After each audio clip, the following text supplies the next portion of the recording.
Productions presentation, keeping it honest, insightful, interactive. Covering the latest in wrestling and beyond. You're listening to the RCWR Show with Lee Sanders. May 21st, 2013, 2 minutes past the 11 o'clock hour on the East Coast. What's up to you, boys and girls? Hope you all had a fantastic weekend. A couple of hours, we're going to be hitting Wednesday, at least over here on the East Coast. We're about to hit that over the hump week.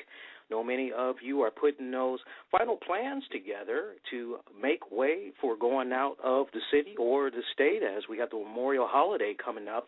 Many of you are gearing up for that 3-4 day, heck, maybe even a weekend. So hopefully your commuting is going to be a good one and it's going to be safe. You know, we've got a really great show that's lined up for you tonight. We're going to be joined by manager extraordinaire Titus Machiavelli in just a little bit, and we're also going to dive into just key highlights from Monday's WWE Raw with the latest in headlines. But first, we got a little bit of business that we need to take care of. Now, for those of you that had checked out our Extreme Rules post show over the weekend, and mad shout out to those of you that had checked it out on Blog Talk and also on YouTube as we did a double simulcast. It was pretty awesome. Need to work out a couple of kinks as far as the Blog Talk goes because I know it was a little bit glitchy several points throughout the episode, and we're definitely going to work on that. We should have everything be smoothed out later in upcoming weeks. But we have to get this out the way. Two things. One, we need to issue an apology to one of our longtime listeners and supporters of the show. Me and her, we've actually been going back and forth on Twitter for probably about maybe, I want to say a year and a half, maybe about 2 years. She's a sweetheart. Always love interacting with her. She's actually called into the show a couple of times. Her name is Jennifer. And Jennifer, if you're listening, hello. And the reason why we're apologizing to Jennifer is because during our Extreme Rules post show, Jennifer had called in. And I thought it was a crank caller because when the crank caller called in, said that her name was Jennifer, she was from Canada, she had a man voice. And what might be considered funny, well, it actually turned out it wasn't funny because of my sharp tongue that you all have come to know and love, especially when it comes to dealing with the crank callers. Well, this was a case where Jennifer was not a crank caller, and she was quite upset with what had happened. I didn't realize it was actually her until after we went off the air, and I saw the tweet that she had put out.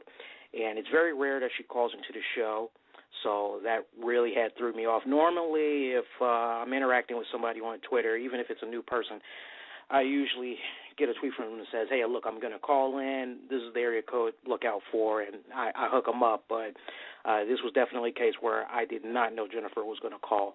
And luckily, she's been a sweetheart about the whole thing.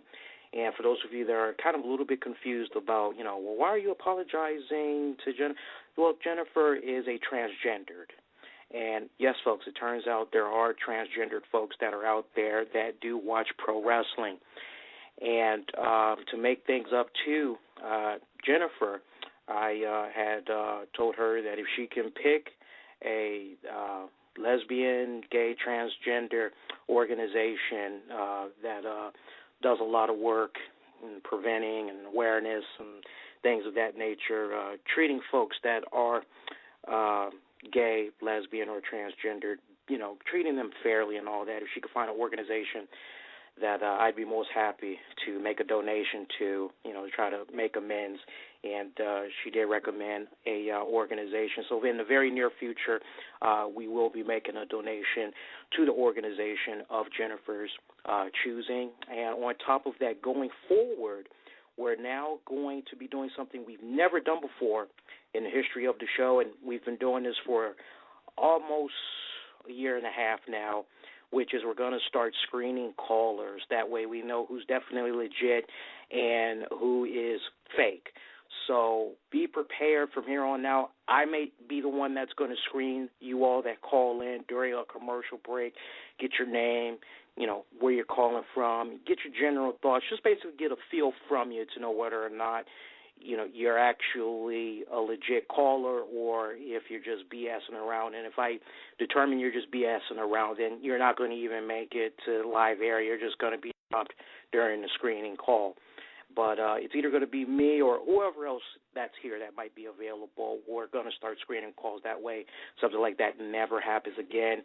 If you've been listening to our show for a long time, you know that I'm definitely a supporter of the gay, lesbian, transgendered community, especially as far as the slander type of language that's used against them. I always say, keep those type of thoughts to yourself. If you're thinking that, don't say it out loud because it can definitely get you in trouble. Just this past weekend on the RCWR show, we were doing a special piece on bad boys of wrestling as they've just been making headlines with some of the controversial things they've been saying about the homosexual, transgendered community. So, but definitely we want to issue Jennifer an apology.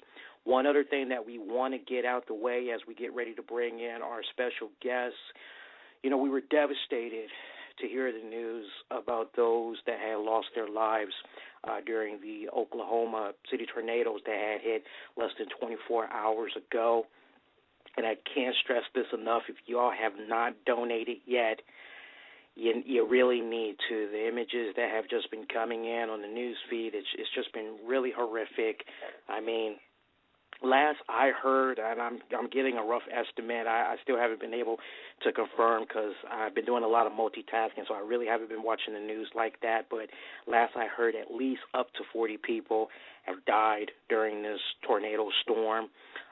Out of that number, 9 children have lost their lives. And for a lot of these families that may have lost their loved ones or lost their home, they have to do some serious rebuilding emotionally, financially, anything that you are able to donate to them. I can't stress it enough. Please do so. American Red Cross, Salvation Army, they are taking collections, and you can definitely let your voice be heard and head on over to redcross.org. You could put in your amount there. Bear in mind it's a minimal $10 donation that you can do. You can even text it. You can text 9099. Just text Red Cross to 90999, and automatically, they'll take that $10, put it towards the victims that have been affected by that. You won't get charged until your next cell phone bill. So some really good stuff right there. If you live closer to the area, definitely encourage you to see if you might be able to head on down there, maybe do a little bit of volunteer work, help with the cleanup, help with the rebuilding process, donate food, donate clothes. If you have a really big house, you got some space available, maybe you can go that extra step further and you can actually provide shelter to some of these victims that have been affected. At least give them a peace of mind until they can figure out what they are going to do. And many thank yous to those of you that donate in advance. And we'll make sure we provide those links for this episode after we are done and we get ready to remix and all. All right, so without any further ado, let's try to cheer some of you guys up, especially those of you that might be living close to that area that might have been a little bit affected by the storm. Liven up the mood a little bit. We got a really cool guest that's on the show tonight all month long.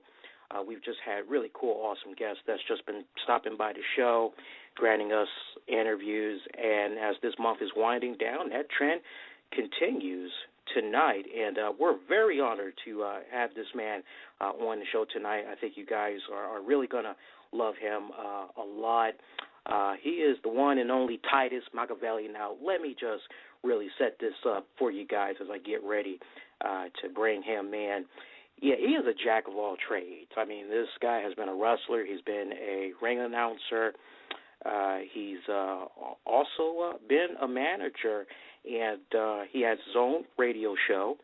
And currently, he's participating in the TNA Gut Check online competition, where he's taking a very unique approach to it. He's not going in as a wrestler. He is going in as a manager because he wants to resurrect managers in the organization. You know, they've been fumbling for a while there in TNA. Really, when you think about TNA Wrestling, best manager they've had in there, hands down, James Mitchell. Well, he's on a one-man crusade to have that make a serious comeback, and he's going to let you guys know what you could do to help out and why he feels it needs to make a serious comeback in TNA Wrestling. He's wrestled for, he's worked for promotions such as IWF, Primo's Hardcore and Wrestling, and North America Wrestling. So without any further ado, ladies and gentlemen, very honored to have him on the show tonight. Titus Machiavelli. Titus, how you doing today, brother? Good evening. How are you? Hey, pretty good, sir. Thank you so much for taking time out to do this interview tonight. It means a lot. No, thanks for having me. Oh, we appreciate it. How was your weekend? You know, very, very busy. We had a weekend full of shows. Currently, I'm working with Vendetta Pro Wrestling out here in California, and we did the fair circuit this weekend, hit the Salinas Fair down in the Central Coast area, and gosh, we had over 2,000 people at that event. It was phenomenal. And then very good turnout, one of the biggest shows I've ever been a part of. And then, a smaller show, about 550, almost 600 people on Sunday. So a very busy weekend. That's good. Glad to hear. Now, I definitely want to hip our listeners to you because I know there's probably some listeners that's out there. If they know their wrestling and they know you very well, but we got to try to show some love for those that might not be that familiar with your work. And don't worry, folks, we got you covered. We're going to try to take you through some baby steps. I'd like to open up this interview by asking you, what age was it that you had first got into wrestling? Do you remember vividly that moment like it was yesterday? Well, I started when I was 18 for a very, very short time. I got involved with a company down in Louisiana, which isn't even in existence any longer. And I kind of got to the seedier side of professional wrestling. Got with a real, I don't even remember the guy's name, to be completely honest. So I kind of got turned off and didn't actually come back into wrestling until about 3.5, almost 4 years ago. Wow. So, and it's a late bloom for me. Mm-hmm. Now, what were the circumstances that had you get back into it 3-4 years ago? Well, I reconnected with indie wrestling, and there's something about independent wrestling that is unique to the wrestling business. I mean, everybody goes and watches WWE or TNA, and they see it on TV, and occasionally they'll go to a live event. But when you go to an indie show, and you've got, even a small show of 200, there's an intimacy between the professional wrestler and the fan that you just don't get at a WWE or TNA show. And when I went back to watching independent wrestling, it just all came back, and those emotions flooded back through. I'm like, I miss this, and it was a way of challenging myself. I walked away all those years ago. I'm now 39, and I said, what can I do to get back into this? Because I miss it way too much. Mm-hmm. So that's how I got back in. I mean, it's just the thing about independent wrestling that is so great is just the ability that the performer in the ring can hear the fan, good and bad, and can react to it. Where the WWE TNA guys, they're trained not to really listen to what the fan, and the fan may call them, say something, call them out in some way. They just keep on trucking along. Where independent wrestling, there's just a connection between the fan and the professional wrestler. Yeah, no doubt about that. And I've been hearing that quite a lot, actually. Yeah, and you're absolutely right, because I remember a couple of indie events that I had the fortunate pleasure of going to, and you compare it to a WWE experience. You're absolutely right. It isn't the same. Where truly at that independent event, yeah, those performers, they do feed off of you, and then they interact with you, whereas, the big boys and the other companies, they turn a blind eye. I think a perfect example. I was related going to see a big rock concert versus a small club concert. I mean, nobody. You're faceless. You go see a big rock concert. You're faceless. They don't see you. But when you're in that small club, a few hundred people catching that show, you're no longer you have a face in the crowd. You have a voice. You are part of the show in some ways. So 3-4 years ago, you got back into it. Was it a case where you kind of had woke up or one day and said, you know what, this is something that I really need to get back into, or was it a case where maybe you were just kicking back and you saw a particular match on TV that kind of lured you back into the dance? It was a particular night at IWF in Denver, Colorado, when I was living out in Denver. That whole show was just a blast, and to be completely honest, that particular night wasn't a great crowd, 125, maybe 150. We were sitting pretty close to ringside, and just the whole thing was great. My stepson, who at the time was 17, had always talked about I'm thinking I want to be a pro wrestler, and when you see wrestling on TV, sports entertainment, whether it be WWE or TNA, there's another side of wrestling that you need to see. So I took him to an IWF show for the main purpose to just smarten him up a little bit on what wrestling really was. I mean, 1 in a million shot to make it to one of the big companies. And this is the life that, if you're going to do it, this is where you're going to start. Everyone starts at this level. And he didn't really. He didn't really fall for it. I reminisced about what I had started all those years prior, and said I'm getting back now. And I decided at that point, I know my best years are behind me, and I'm not going to be an in-ring performer. I'm not DDP. I'm not going to be able to pull it off the way he did. So you find a different way of being used, and that's how I got to where I am today as a manager. Now, you did a little bit of ring announcing work on top of that. Yeah, now was the ring announcing work something that you went at first before you did the managing, or did you do both at the same time? It was ring announcer first. When I was training with Primo's Hardcore and Wrestling out in Denver, which is affiliated with IWF at the Butcher Shop there in Denver, Colorado, you're training, you want to get into a show, and I worked 10 years as a nightclub DJ, as a mobile DJ. So I've used my voice for performing for many years. And so it was an easy transition. It was a need that they had, and you want to get onto a show. So you say, you know what, if you need that, that's what I'll do to get myself into the show. I made a transition to California, and that's when I said, at this point, I'm just going to hang up the ring announcer suit and put on a manager suit, and I'm just going to do the manager side exclusively. So I made the transition 2 years ago to California. I hung up the ring announcing and just went straight manager role.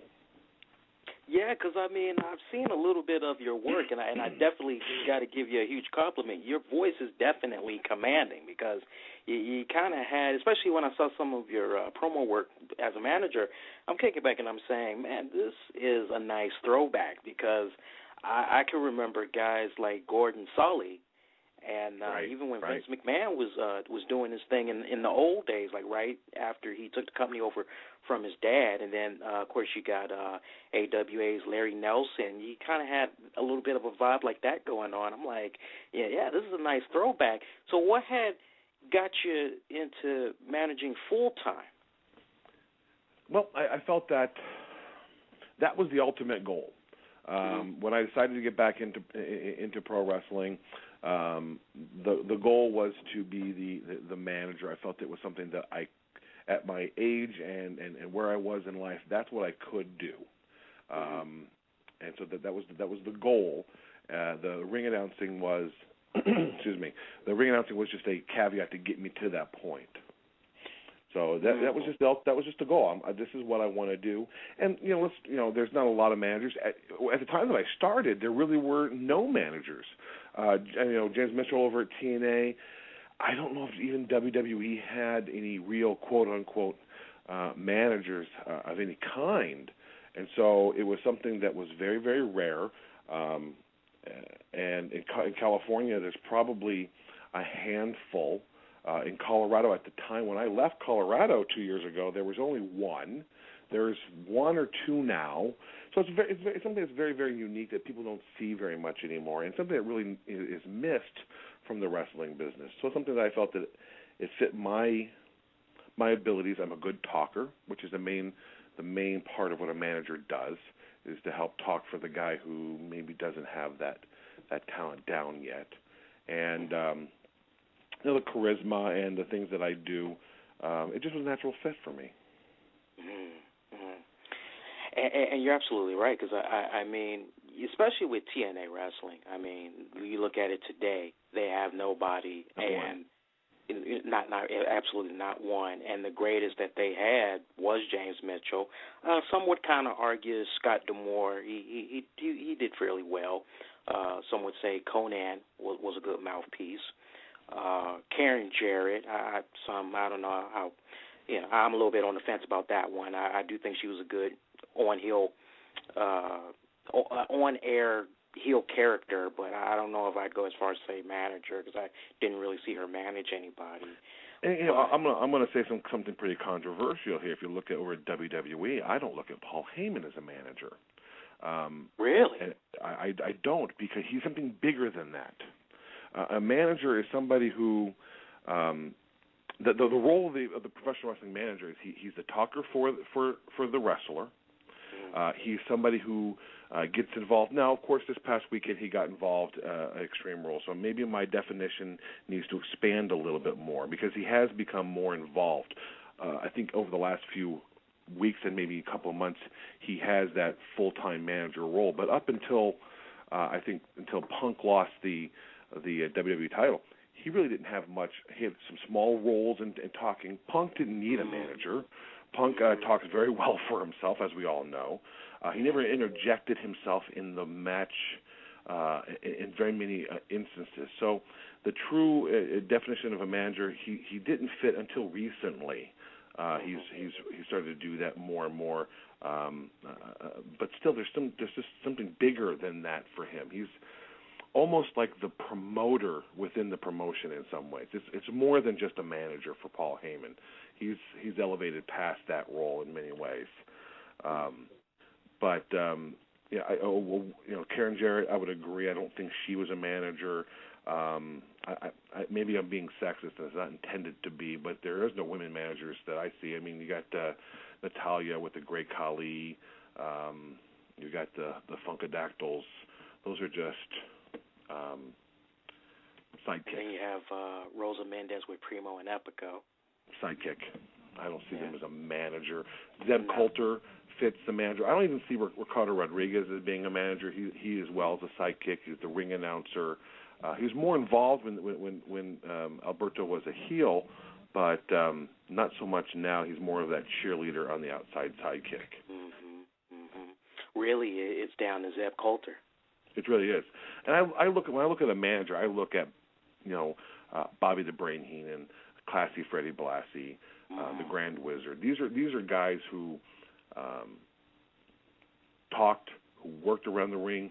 The idea of a manager is you never know what they're going to do and how they can change the match. Even when the very end of the match, the babyface is going to win the match, even at that moment, that heel can make that heel manager on the outside can make a change to the match. You just never know. And that's what you get with those old school managers that you don't see very much today. You don't see it all in TNA. It just doesn't happen over there. But we're going to change that. But you don't see much involvement from an outside manager at all these days. No, you don't. You don't. Now, tell the folks how you ended up on this one-man crusade. I mean, did it come to you instantly that, you know what, TNA needs some serious help and I want to try to help them out? Or walk the folks through that for me. It was last year in May, almost to the exact day.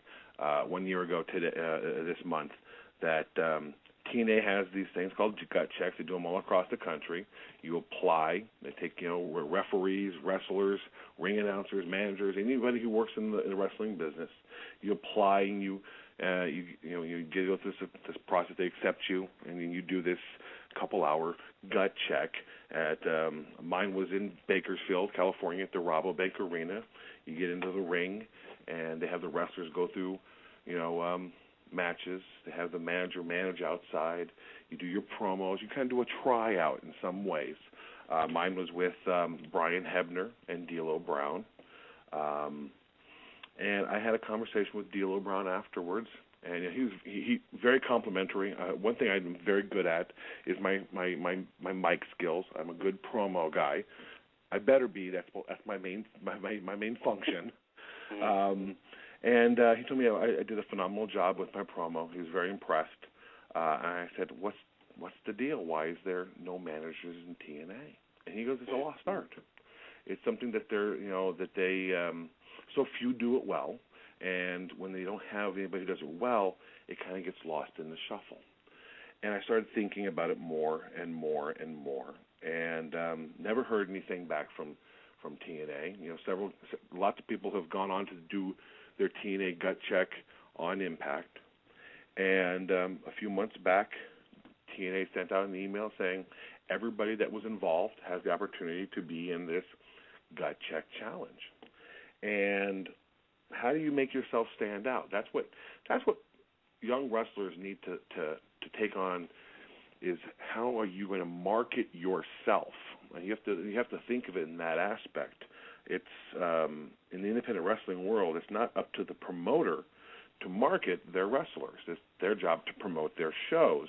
You have to market yourself to get fans, to sell merchandise, whatever it is that you're going to do. And I was thinking to myself, how do I stand out as the only manager in this whole competition? There's some phenomenal wrestlers in this competition. AJ Kirsch is one of the guys in this competition. Tremendous guy. Was on WWE Tough Enough. This guy is tremendous. How do you set yourself apart? How do you market yourself? And that's what I really took some time to think about. And as you look at TNA, you realize that they don't have any managers.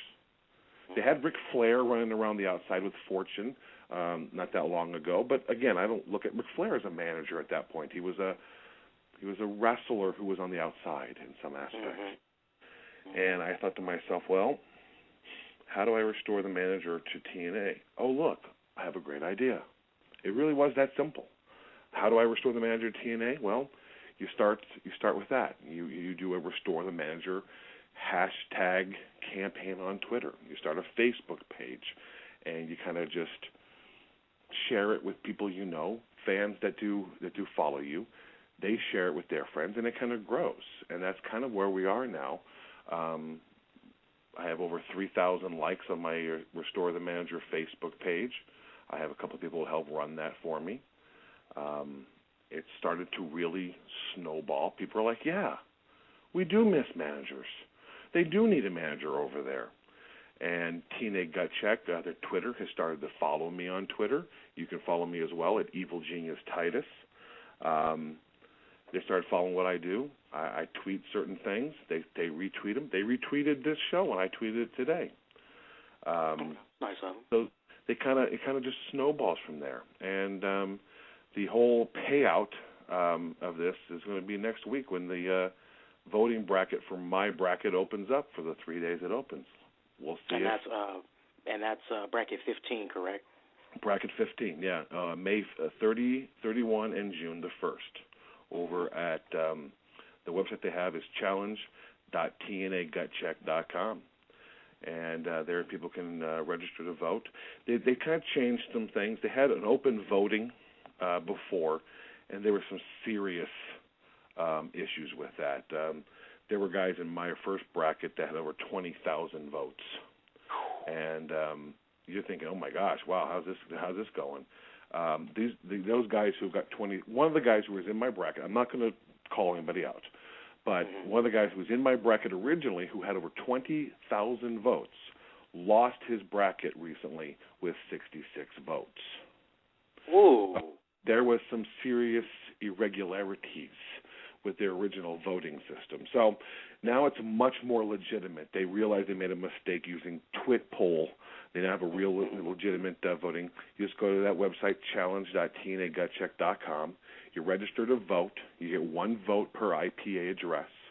And next weekend, bracket 15, you want to help change the wrestling world forever, you vote for Titus Machiavelli and help start this process to get managers noticed again.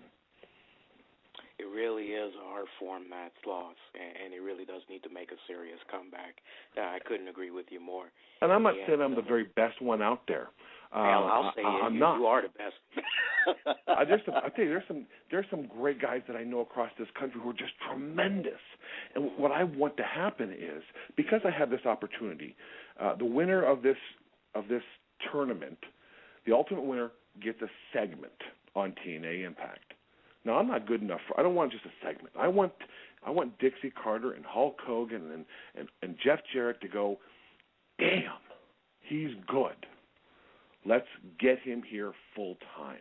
And that starts the floodgates, because then they start looking and going, who else is out there? There's a guy up in North California, Marcus Mack, incredible. There's a guy out in Ohio Valley named Michael Titus, incredible.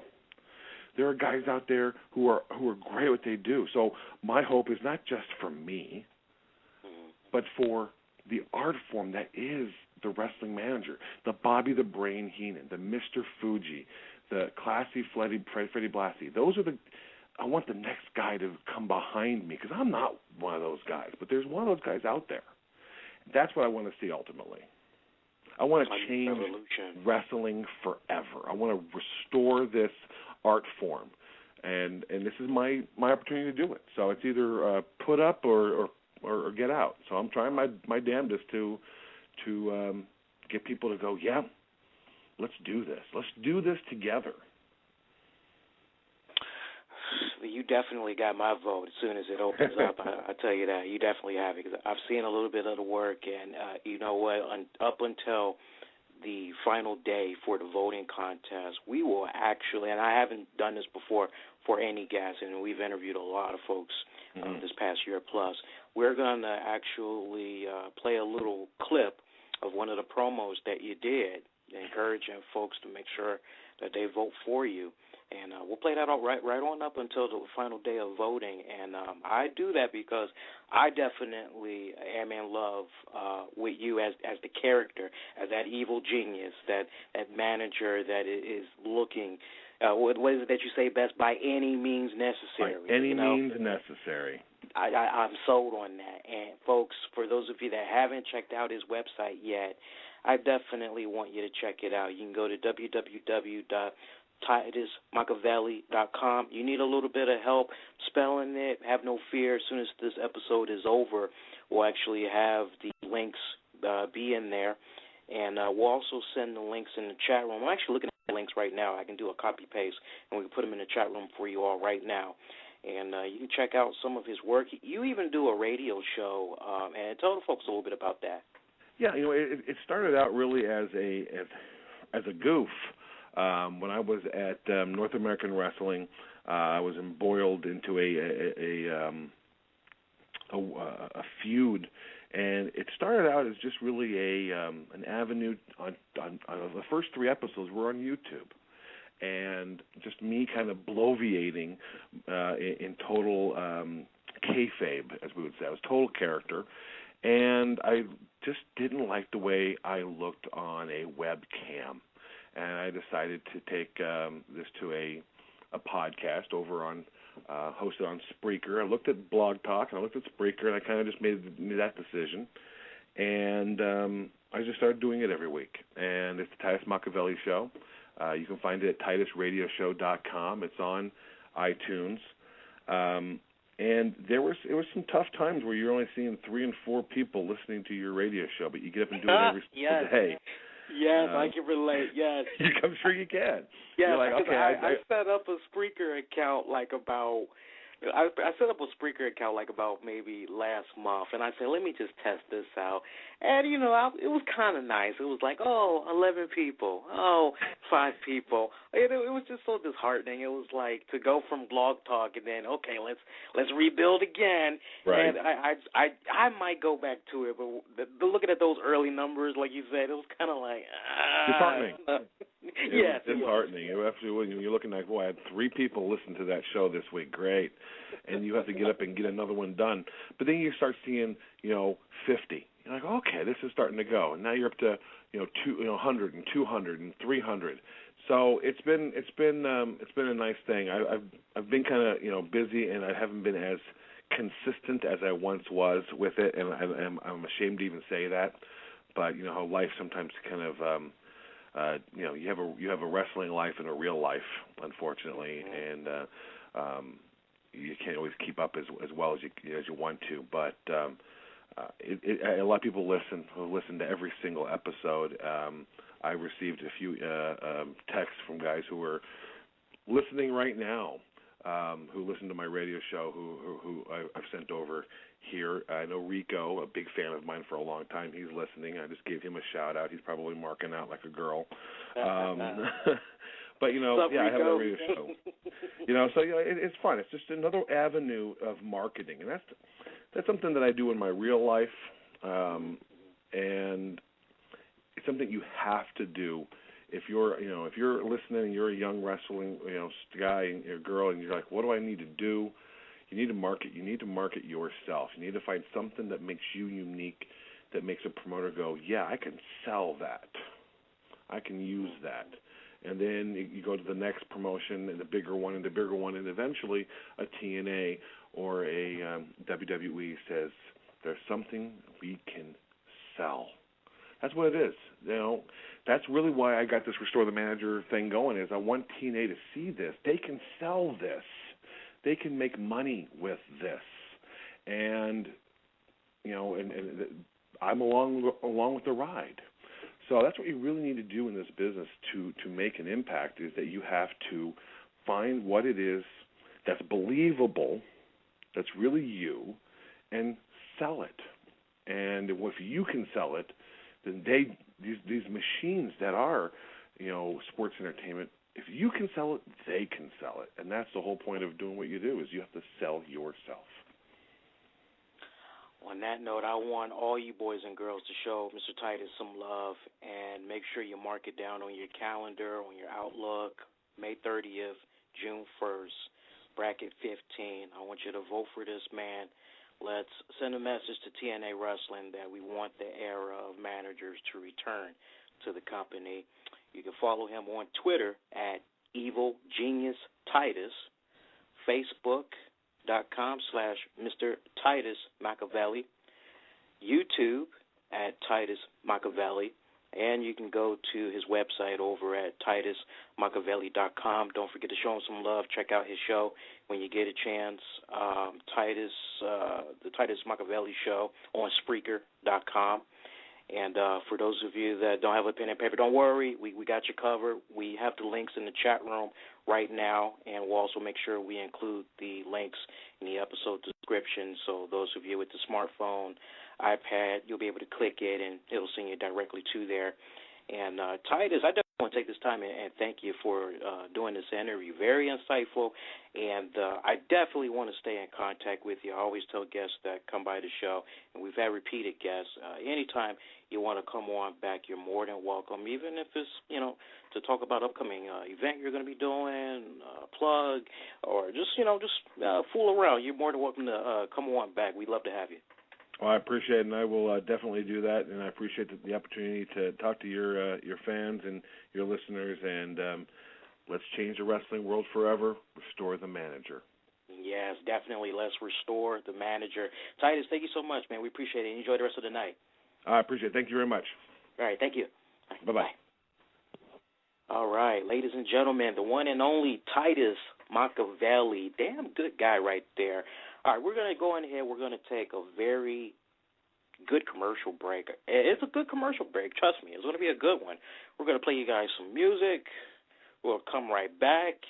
And I just want to dive into just a couple of key points from WWE Raw this past Monday night. It's a continuation from the RCWR show live on YouTube.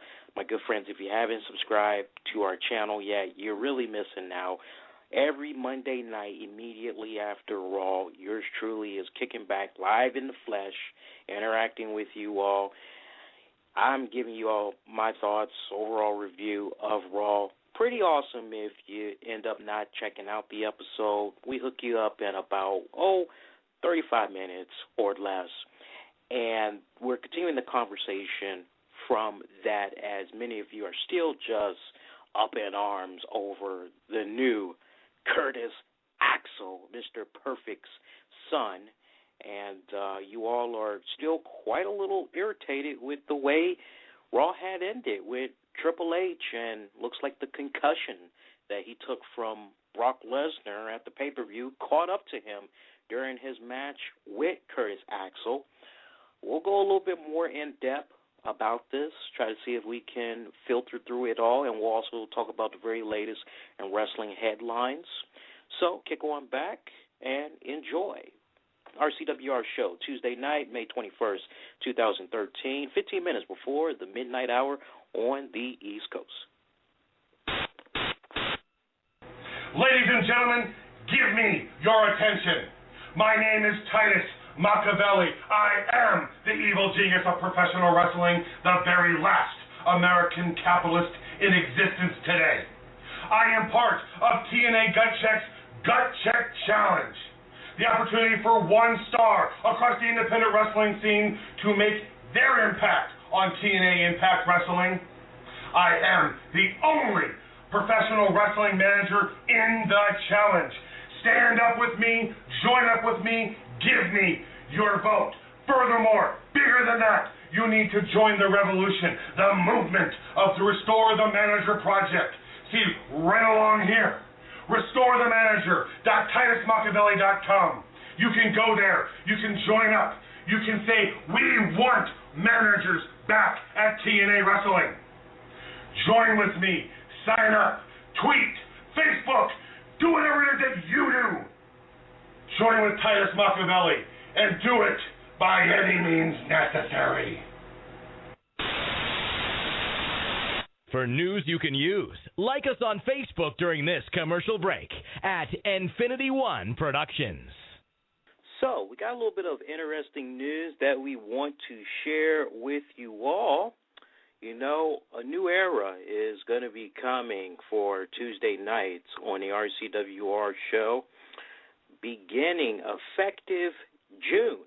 And I will give you, boys and girls, the exact date, beginning Tuesday night, June 4th. We will begin to recap Ring of Honor Wrestling. That's right. We will start giving you guys Ring of Honor Wrestling results. Whatever was the latest episode that had came about, we will start covering it. We'll also start going a little bit more in depth about Ring of Honor news as it becomes available, but we will be talking about fallout from each respected Ring of Honor television show. Something we think is kind of cool for you guys, kind of branch it out a little bit more. And we hope that you appreciate that. Hopefully you guys will like it. We'll do it on a little bit of a test run and see how you guys like, what you don't like, try to see if maybe we can fine-tune it. And if we have enough support, we'll definitely keep the feature in and we'll keep going with it. So mark that down on your calendar, June 4th. We're going to begin to start talking about Ring of Honor Wrestling. And on that note, let's go on ahead and let's talk about key highlights from this past Monday night's WWE Raw. Many of you that I was kicking back and I was interacting with, y'all were a little bit on the fence when it came to seeing Paul Heyman's new guy. And many of you thought that it was going to be Rob Van Dam that was going to be coming back to the WWE. I tried to tell you guys, there's no way in hell that it was going to be Rob Van Dam. And I don't know why, but some of you just kept thinking that it was going to be Rob Van Dam. I will admit that I personally had put a little bit of a tweet out there, and I said, well, what the hell? if it really is Rob Van Dam, all right, well, so be it. But maybe it's going to be Ryback. And lo and behold, neither one was the right one. It actually turned out to be the man formerly known as Michael McGillicuddy, now being dubbed as Kurt Axel, taking the first name from his late father, Mr. Perfect Kurt Hennig, and taking the Axel part from his grandfather, Larry the Axel Hennig. And it looks like now this guy is getting a reignited push, and at least there was a decent amount of people that I talked with, but it was more on the negative side. But there was a decent amount of people that say, you know what, this is cool. It's about damn time that we see this guy come up, because he really has been getting a lot of praise from everybody in WWE. And folks like Dolph Ziggler, the Bella Twins, Chris Jericho, they all had personally sent out tweets talking about how excited they were to see him finally make a serious comeback to the main roster. He's being paired up with Paul Heyman. And true story, Paul Heyman, he revealed in a tweet that he put out earlier today that basically he's always wanted to work with Mr. Perfect. So just how fitting is it that he gets to work with his son? And he showed a old picture of himself with Mr. Perfect, Kurt Hennig, resting his head on his chest. And I know some people are a little bit upset that we didn't get to see Rob Van Dam or maybe somebody else, but, you know, I love the fact that we got introduced to some new blood. I'm all fine for that, okay? And here's the other thing that you guys need to remember. Triple H, The Rock, they have given Curtis Axel much great praise, especially Triple H. He has been a supporter of this young man for a couple of years now, and he is the one that really is responsible for Curtis coming up to the main roster. Of course, The Rock has given him so much praise, saying how it was because of Curtis was he able to get ready for those string of pay-per-view matches that he had. So you got all this great praise that's going on about Curtis Axel. You know, you add it all up, it was kind of inevitable that this guy was going to be brought up to the main roster. Maybe some of us kind of questioned the way that he was introduced, as many folks probably thought that Paul Heyman was going to bring back some type of a old guy in a Rob Van Dam or maybe Sabu. I don't know what you guys were really thinking, to be honest. I know I thought for a second there maybe Paul Heyman was going to try to reach out to Mark Henry until I saw the WWE.com exclusive of Mark Henry saying that he's going to be going home. And I'll tell you a little bit more about that in the later part of the show. But, you know, for what it's worth, I thought it was a great way for WWE to reintroduce the third generation of the Hennig family. And I just say it's about damn time. And I cannot wait for that new music to be available on iTunes. I am so buying that. That song just kicks ass. I can just imagine somebody right now with their WWE 13 video game. They're probably going to be making that, and they're probably going to try to get that song, whole 9 yards. Show me some love if you make a perfect Kurt Axel, and I don't know, maybe we'll give you a plug on the show. But, you know, if there was one particular area that I had a little bit of concern with, it was the way that Triple H ended up working with Axel. As first time, 3 years they dubbed it, Triple H steps foot in the ring to take on Curtis. And for those of you that like a little bit of trivia, if you're kind of wondering when was the last time Triple H had an in-ring match on Raw, you have to go as far back as a tag match that he had with Shawn Michaels. And I believe they had took on the Straight Edge Society as they were trying to win back their tag titles sometime in 2010, but they came up short. Pretty sure it had something to do with them or it was Show Miz, one of those two stables there. But that was the last time that we saw Triple H in-ring action on Raw. And you know what? I was fine for this. I'm saying to myself, okay, looks like Triple H is going to do the deed. He is going to put this young man over big time. And I was just kicking back. I'm saying, okay, our minds are going to get blown away. We're going to see some incredible stuff happen in this match. But then it starts taking a route that's just kind of had me scratch my head a little bit, which was we saw Triple H having his cobweb moments as he's shaking off something, as he's just shaking his head continuously, and he goes back, he sits down, and he's asking for water, and he tries to get up a couple of times, and he collapses, and EMTs come out, they're checking on him, and pretty much they say he can't continue on with the match. I don't know about you guys, but it was probably about maybe 12 minutes. I'll say maybe 10 minutes of wrestling that we saw these two guys have, and then for Triple H to pretty much spend the last 5 minutes just collapsing all over the place, and it just ends like that as people are concerned about what's going on with Triple H. And bear in mind, EMTs, they told him that they couldn't recommend that he do this match since he's coming fresh off of the sledgehammer and the F5 attacks that he took at the hands of Brock Lesnar. You know, it just rubbed me the wrong way. I said it on the RCWR show live Monday night. I'll say it again. I strongly feel that the way that they should have went about this, they should have had a very hungry-like Curtis Axel not give a crap about what was going on with Triple H and just attack him. I mean, any other time we see a wrestler go out of the ring and they're trying to favor a limb or whatever like that, we see that the other wrestler attacks them as they realize, oh, this guy's got a bullseye on his back, and if I exploit that, it's mine for the taking, and I can probably get a victory over that. I mean, we've seen it time and time and time again.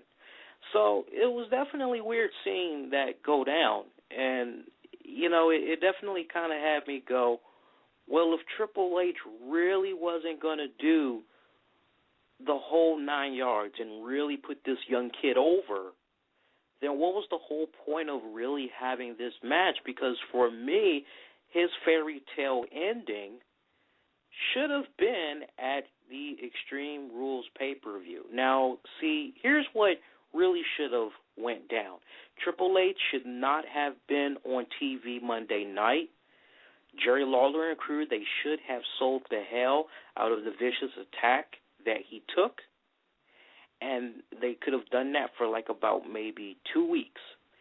Then we could have seen Triple H come out, and he could have talked about getting his ass kicked, and he could have basically told Paul Heyman, I want another shot at your boy Lesnar. And Paul Heyman could basically be like, you know, as far as my client is concerned, he's already met his commitments to WWE. He has no reason to fight you. You know, he's done. The answer is no. And, you know, maybe eventually we could have seen some type of a cameo by Vince McMahon or Stephanie basically saying, look, you can't go through with this. This man destroyed you. There's just no way, you know, you can go about this. We recommend that you don't have another match with this guy. And then maybe they could have done some type of a scenario where both men could have eventually had a match, or so we're led to believe. As Triple H, he could have done what he did best in yesteryears and played the mind games to get what he wants. And maybe something could have played out where Triple H, Brock Lesnar, they went through medical tests and all that, and then it's kind of revealed that Triple H, he's not exactly at 100% due to the injuries he sustained at the Extreme Rules pay-per-view, and as a result, he's not cleared to wrestle. Therefore, he couldn't get a unsanctioned match or whatever like that against Lesnar, what have you. Or maybe he could try to wave all that off and say he wants an unsanctioned match against Lesnar. Anything goes. Who knows? But I think that's the proper route that they should have taken. Again, Lesnar definitely, he was right for not being on Raw Monday night. But what they did with Triple H, I just don't understand that. It's going to rattle me until I really understand more what exactly they're trying to do with this particular angle.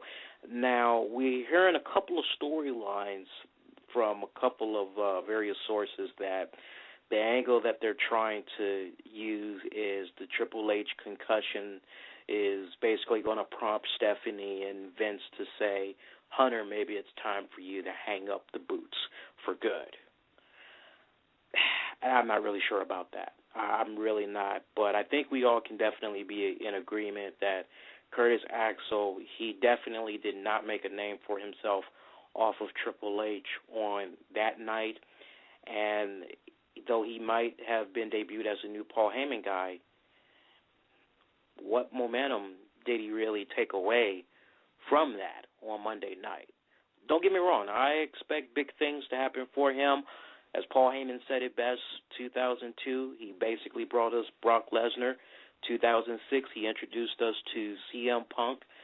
I have faith in him. If he says that this is the next Paul Heyman guy, I don't think that's just something you just throw around. I truly believe that in at least 6 months, we're going to be having a really, really different conversation with this guy. Mark my words on that. For full fallout on what you might have missed from this past Monday night's WWE Raw, I definitely encourage you all to backtrack, check out the RCWR show live, and make sure, if you haven't subscribed to us on YouTube yet, at the RCWR show, that you do. We post a lot of great content on there on a weekly basis, a lot of exclusive content that's only available at our YouTube channel.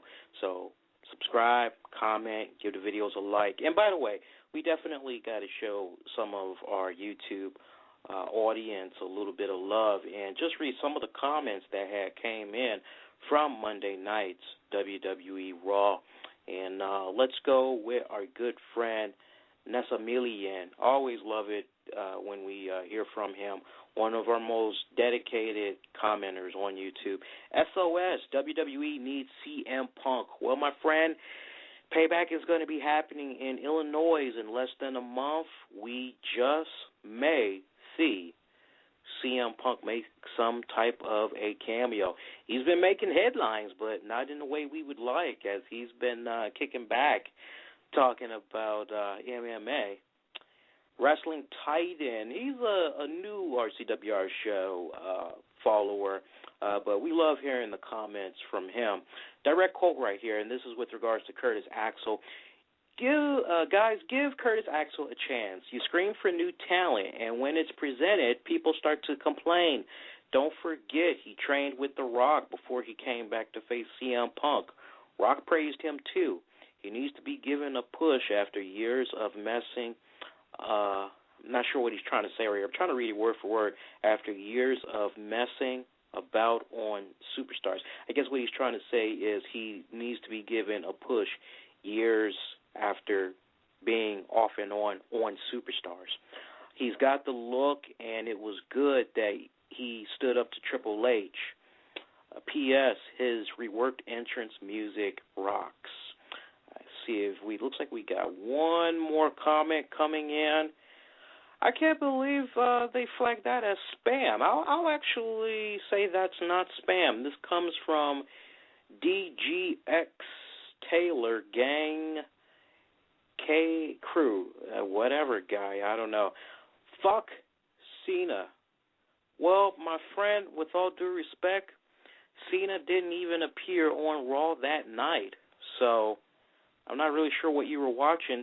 We did hear that Cena popped up after Raw went off the air. It was pretty much a dark match as he teamed up with, I believe, Alberto Del Rio to take on Ryback. And I can't think of the other person that was the tag partner. But he popped up in a dark match. But How you really feel about John Cena is my damn question.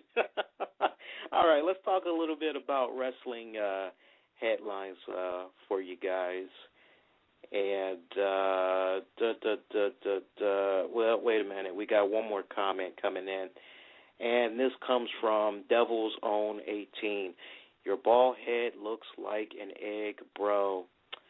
Well, thank you for that. You should see how my dick looks. I think you'd like that too. Anyway, let's move on with the show. All right, let's talk about some wrestling headlines that have been making wave. You know, Sonny has made headlines once again. Now, TMZ is reporting that WWE Hall of Famer Sonny has been released from prison in Connecticut. She says she contracted HPV before entering prison and learned later that it had become cervical cancer. Ooh. Sonny says she has undergone a hysterectomy, try saying that 10 times fast, and is now apparently free of the cancer. Now remember, Sonny was jailed for 4 months after she had her battles with her ex-boyfriend, on again, off again, Damian Darling. She was arrested a grand total of 6 times in a span of 4 months before going to jail. She says that she plans to write an autobiography while in prison. She says that she has been writing a autobiography while in prison and will be moving to New Mexico for a fresh start. She is on conditional discharge for the next 2 years. Well, you know, we definitely wish her all the very best, and hopefully she can. That is one sister that has some serious demons that, I don't know, man. You would hope that maybe jail time kind of scares some of these folks a little bit straight, especially if they've never been in jail for a long period of time, or if they've never been in jail before. You would hope that they would get straightened out by this, but I don't know. You know, we had a superstar take a shot at the Shield on Twitter. This was earlier today, and it was by none other than Carlito.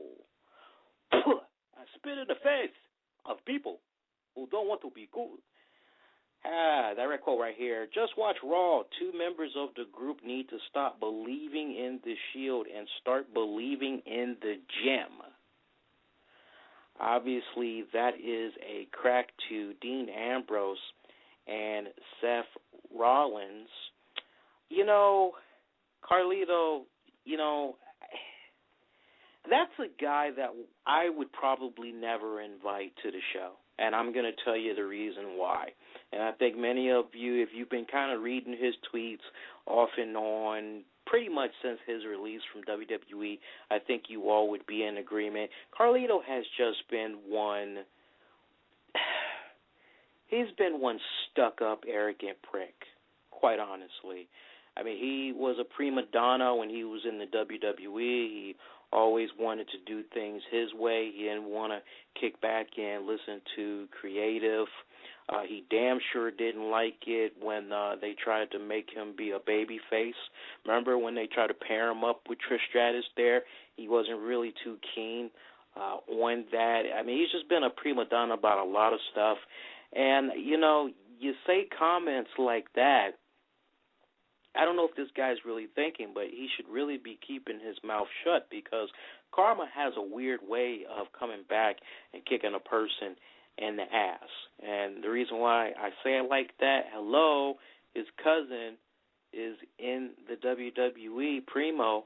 Last thing he needs to do is be saying comments like this that makes WWE kick back and say, well, you know, since we're doing a little bit of spring cleaning, why don't we go on ahead and why don't we let Primo go? I mean, just think before you act. And, you know, in case you might have missed it, yeah, as I was saying earlier there, WWE, they have released at least 6 to 7 people from the NXT roster. That was looks like it was a couple of days ago. In case you might have missed those names, I'll share them with you all right now. Off the break, the first name that we want to mention is Derek Bateman. He's now accepting indie bookings, and he put a tweet out saying, well, see you later, WWE, WWE Universe, hashtag it's fine. Riley Pierce, brother of World Heavyweight Champion Dolph Ziggler, he was released. This definitely had upset Dolph Ziggler. Remember, he's been out with his concussions, and he pretty much had put a tweet out there as soon as he found out about the release saying, okay, my brother was released, and he was getting praise for being a great in-ring performer. Don't get it. But here's what Pierce had to say, direct quote right here. I guarantee that was the funniest and most entertaining your release phone call in WWE history. Bye, everybody. Remember Sakimoto, Tenzai's manager? He was released. Direct quote, hashtag WWE NXT. My friend, thank you for everything. Sayonara. Brandon Traven, he trained under Harley Race, but he pretty much had got lost in developmental. Anya, she signed last summer but never had broke out due to an injury that sidelined her. Percy Watson, he was part of the 5th season of NXT, remember? He worked under a lot of numerous dark matches and a few superstar matches before disappearing from TV. And Audrey Marie, she was an NXT diva who never really got off to a strong start there. And that direct quote that Dolph Ziggler had chimed in for his brother's release, direct quote right here. Countless WWE peeps personally told me how hard my brother worked and how he was the most entertaining guy in NXT, hashtag weird biz. So there you have it right there. Very interesting development right there. It makes you wonder how many more releases are going to be forthcoming. Monday's WWE Raw rating is in as it scored a 2.96 cable rating, which is just barely up from last week's 2.92 rating. Now, the show averaged 4,227,000 viewers, up just by 4% from last week's. Around this same time, last year's Extreme Rules Raw has scored a 3.33 rating and averaged 4.89 million viewers. What a difference a year makes, huh, boys and girls? And other than that, I believe that's pretty much it as far as main wrestling headlines go. Let me make sure now, because I'm thinking off the top of my head. I know one of the things that kind of jumped out there at me was Rey Mysterio, and I actually wanted to talk about this. I can't believe it almost slipped my mind. Rey Mysterio, apparently, he is going to be seeing Dr. James Andrews again sometime in June, as he's going to be getting some surgery done on one of his knees. He's going to be doing a little bit of cleaning up, and basically he's saying that he looks to make a comeback into the WWE by maybe mid-August or September. Yeah, you guys know how I've been with Rey Mysterio, man. I mean, you know, I respect the hell out of that guy. That guy does not know the word selfish. I mean, he is just coming back time and time again. He's doing it for the love of the sport, but at the same time, he's also coming back because he wants to make sure that his family continues to live very comfortably, and he has my respect. He has my admiration for that. But, I mean, at some point, Rey Mysterio needs to just go on ahead, hang up the mask, and just retire from in-ring competition for good, because there's only but so many knee surgeries that you can take, and I'm surprised this guy really isn't even in a damn wheelchair just yet. I mean, really, it's scary, quite honestly. And it's so funny because I remember very vividly when Rey Mysterio made his debut and he had that whole little rap music going on. Who's that flying in the sky? R-E-Y Mysterio. Here we go. I still remember that.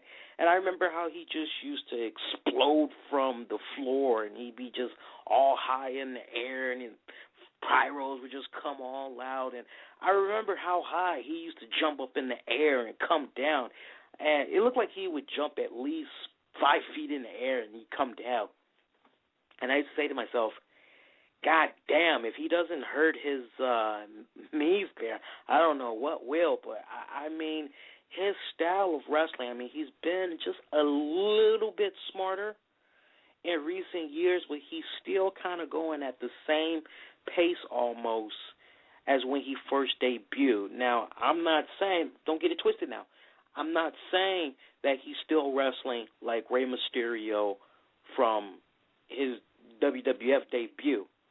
But just a lot of the moves that's in his repertoire, it's still that of classic Rey Mysterio. And I just have a little bit of concern for that. And, I love and appreciate the fact that he's trying to provide for his family. I get that. But I care more about this guy's health. And I've said it once before, I'll say it again. WWE, Vince McMahon and crew, they just need to go on ahead and maybe give him a Sting deal. Just let him kick on back, be a Spanish color commentator with the boys. Make it a 3-man panel.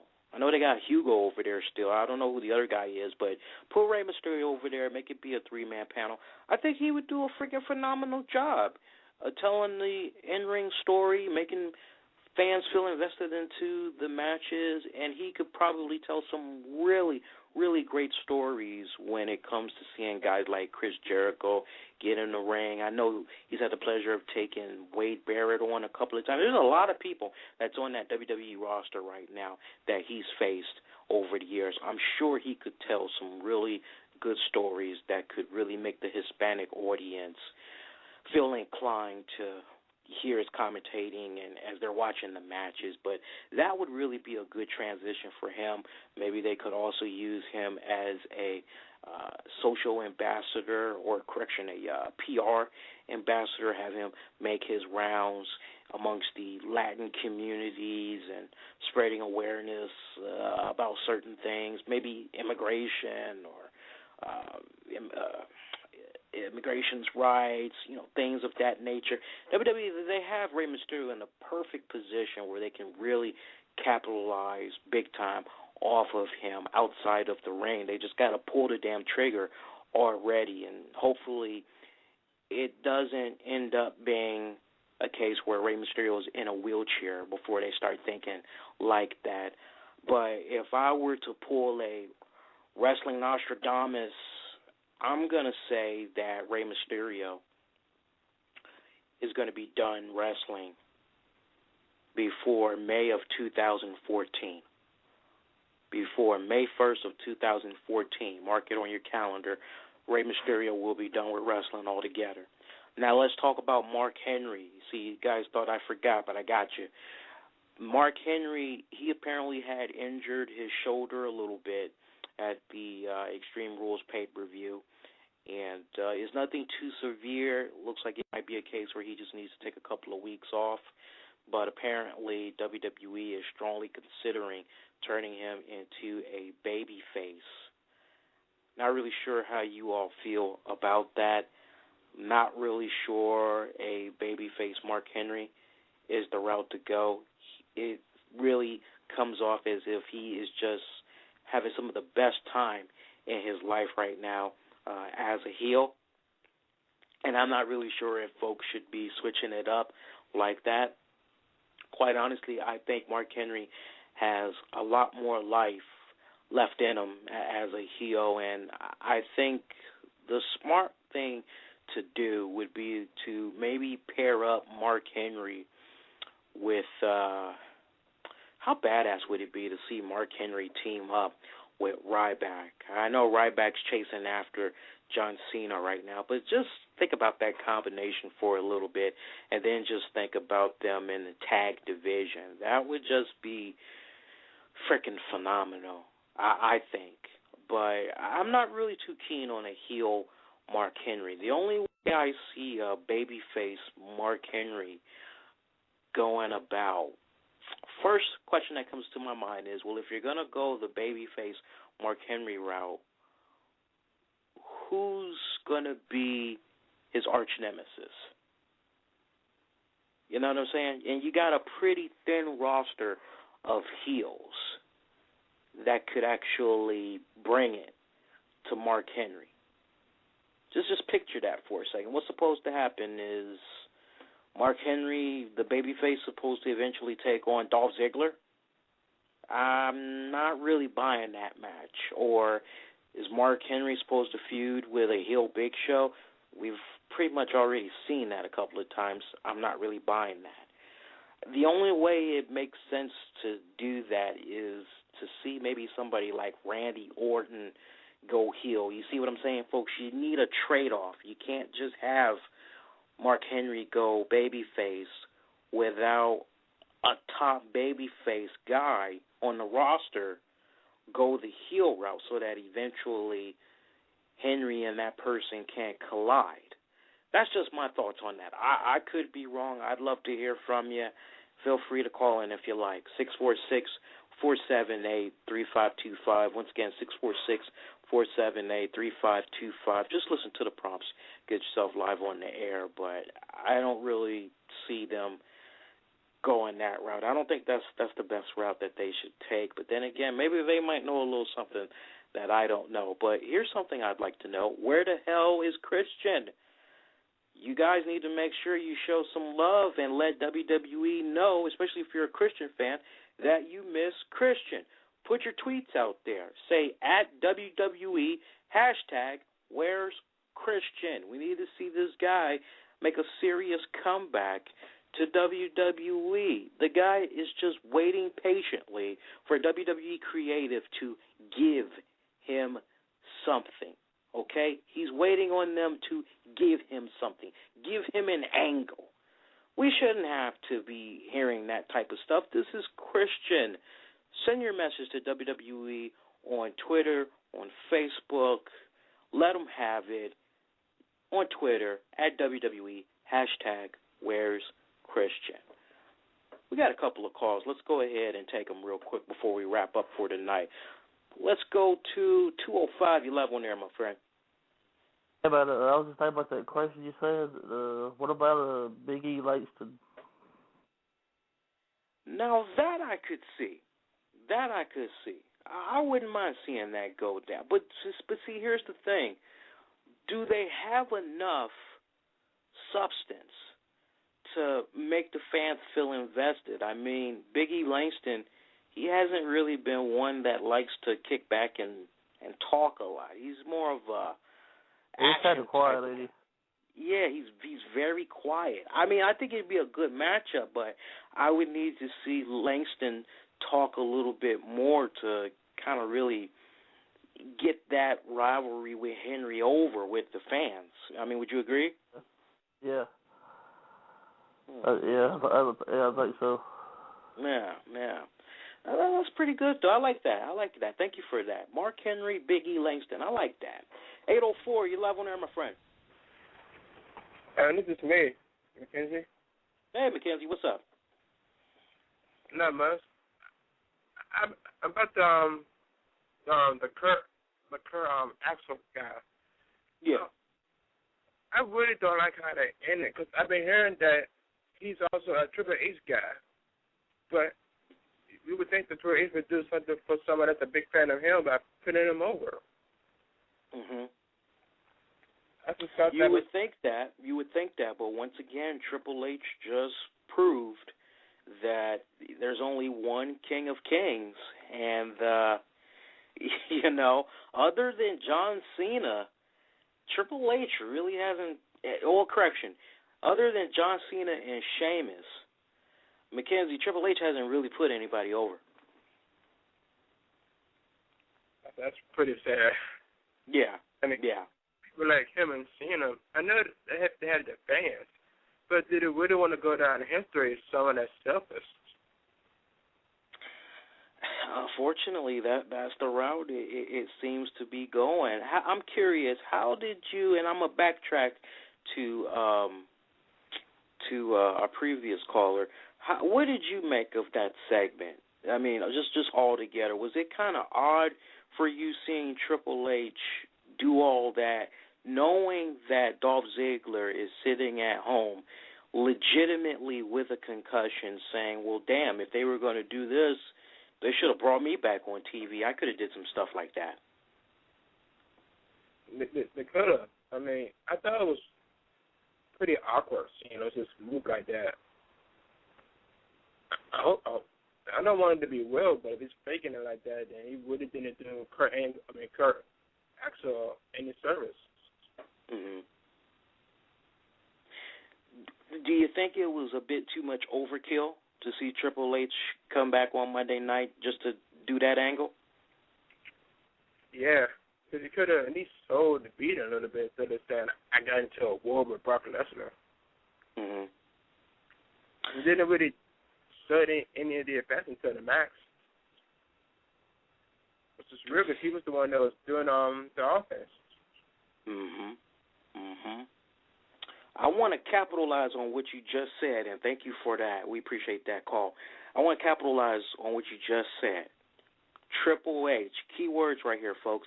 Triple H comes out, doesn't really sell the Brock Lesnar beating he took, as it's pretty much, okay, next.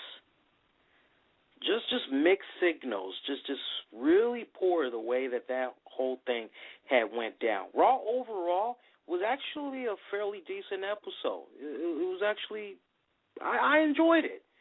But that segment right there, man, it was definitely a head scratcher. Let's go back to 205. 205, what did you make of that last segment there with Triple H? Was that a little awkward for you? Were you buying that, or were you're not sold on that? It looked awkward. Would you have preferred it if Triple H was off of TV to sell the Extreme Rules injury, and Paul Heyman could have just been like, "This is my new Paul Heyman guy, Kurt Axel"? Yeah.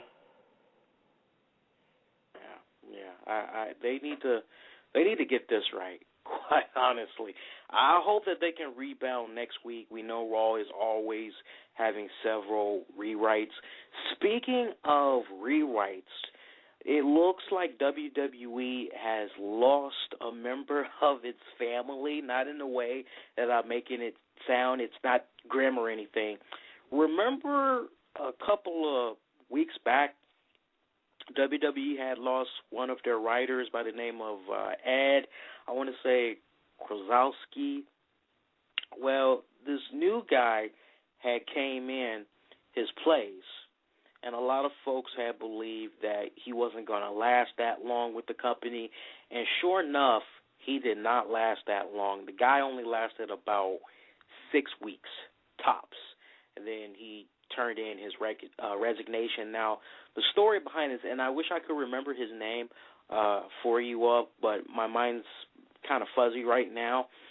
But basically, from what I was able to gather, after Ed had stepped down, this guy was promoted in his place, and he was pretty close to Kevin Dunn, apparently. But now that he was one of the new head writers, he was kind of under the microscope a little more, and a lot of folks, they really weren't quite pleased with his work, thus the McMahons, and eventually many had thought that he was going to be let go.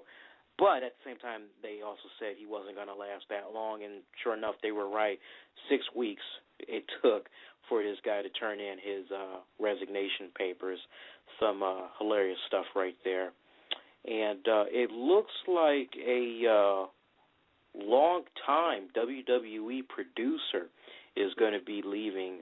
Long-time producer John Big Gulbrick is going to be leaving soon, as he's mainly been known among fans for his time on the early Tough Enough seasons on MTV.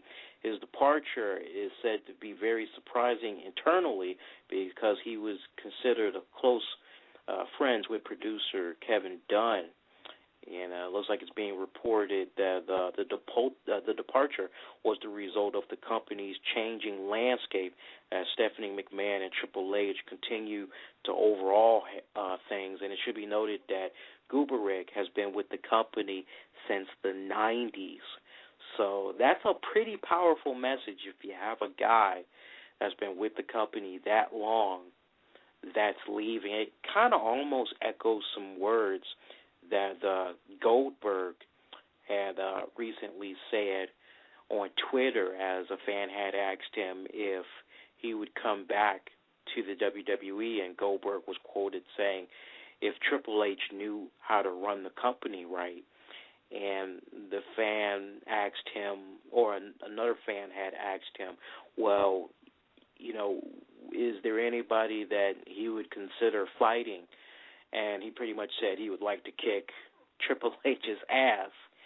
And, he doesn't really seem too keen on WWE these days. But just goes to show you, just combine that with the recent shakeup that's been happening internally in the company as Triple H, Stephanie McMahon continue to come into more power. Maybe there's a little bit more to this story that meets the eye. A lot of folks have been wanting for Triple H and Stephanie. Well, I'll say Triple H. They've been eagerly anticipating him to come into power as they feel he's going to be that guy to bring back legitimacy to the WWE, kind of go back to how the company was in the 80s, early 90s. And I don't know. I mean, we're hearing good things about the way Triple H's mindset is when it comes to doing business, and he's got a pretty good, impressive resume so far. Yeah, the Think Hard project, that didn't really work out too well, but hey, he got us Bruno Sammartino into the Hall of Fame. He's been doing wonders with NXT. I mean, let's see what else can happen. That's what I say. That's going to do it. We got a good show that's planned for you guys this Thursday night. Of course, on YouTube, hop on over. We're going to be doing Impact Showdown Live, cover the fallout from TNA Impact Wrestling. We'll also hook you guys up with the very latest in TNA wrestling-related news. And then this Saturday, wait, I can't even get to Saturday yet, boys and girls. This Friday, you want to make sure you join us. We're going to have a special Shine 10 pay-per-view post-show. We're going to cover the full fallout from it as the tournaments continue to try to crown the first ever Shine Women's Wrestling Champion. And that first Shine Women's Champion will be crowned at the Shine 11 pay-per-view coming up next month. But this Friday is Shine 10, the post-show. Make sure you join us for that. We will be doing it, I believe we'll do it on YouTube and on Blog Talk. I believe we'll do a simulcast. And then on Saturday, we're going to have the weekend edition of the RCWR show. We're going to be joined by a very special guest. You want to make sure that you check it out. And I actually have his name right here. I keep forgetting his name. I keep wanting to say that his name is Jose, but that is actually not his name. If I'm not mistaken, I believe his name is John. Let me just see if I can pull it up real quick. But it's going to be a really good interview as we're going to be kicking back and we're going to be talking about what's going on in the music industry as pirating has just been on a dramatic rise in recent years, and it's just been hurting the hell out of record sales. And it's just really crazy when you hear about it. And this guy, he's been working in the music industry for about 30-plus years, and he's had many, many opportunities to work with musicians that's gone on to win Grammys. And it's going to be a good interview as we're going to be kicking back, and we're going to be talking all things music, and we're going to be talking about the huge impact that music pirating has been having, and how it's been hurting sales and things of that nature. It's definitely one that you don't want to miss, so make sure that you check that out on Saturday. And that's going to do it. Any episodes that you might have missed, highly encourage you to backtrack and pull them up in our archives on blogtalkradio.com. A lot of cool guests have been coming through. You're going to have fun digging through there, a lot of goodies. And for audio enhanced versions of our episodes, definitely encourage you to hop on over to our YouTube channel at the RCWR Show. And for a little bit of news that you can use, follow us on Facebook at Infinity One Productions. You can follow us on Twitter at Infinity One Prod and at the RCWR Show. Black Avenger Lee Sanders, wish you all to be safe and be kind to one another, folks. We'll see you this Thursday night on YouTube and Blog Talk Radio for our Impact Showdown Live simulcast. Everybody, take care.